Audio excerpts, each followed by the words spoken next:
NDTV Detol Bane Ka Swasth India campaign is talking about matters of health and hygiene. Today on April 7th, which is World Health Day. We can't talk about our health without talking about the health of the planet. In fact, the COVID-19 pandemic has been a reminder of the delicate relationship between people and our planet.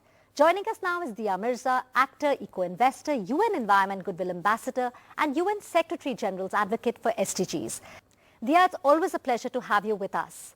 So we see climate change, global warming is evident. We're witnessing it with heat waves, off-seasonal rainfall, extreme weather conditions. Tell us, what is the correlation between planet health and human health? I mean, the link between climate change and diseases.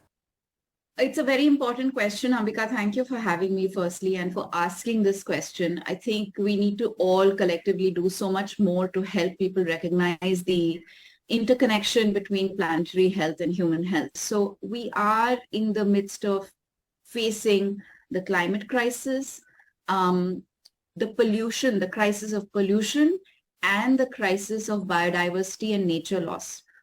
All of these three aspects impact human health directly.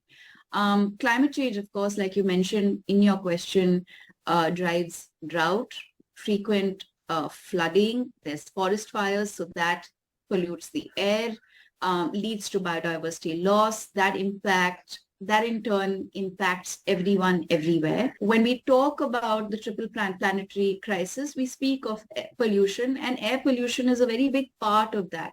And there is a very tangible experience that we are all having in so many cities and places in our country and the world.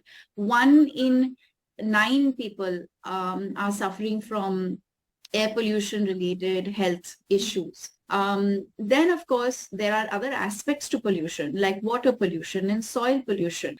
The fact that almost 11 million metric tons of plastic is finding itself in the natural world, and that we still don't know the full impacts on human health because of that, right? There are studies that have evidenced the fact that plastics have been found in the bloodstream of babies. Plastics has been found in, breast milk.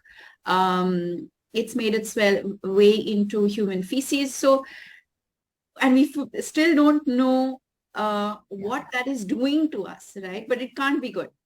And the third aspect is, of course, biodiversity loss. Now, there is a significant rise in zoonotic diseases because of biodiversity loss. When we lose nature, there is a higher frequency of infectious diseases jumping from animals to people. And yes, human health is completely intertwined with planet health.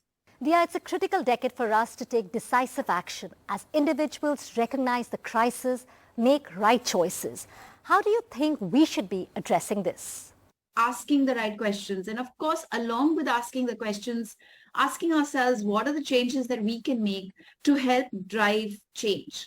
And of course, there are so many young people who are coming up with great innovations, making a difference, supporting them, enabling them.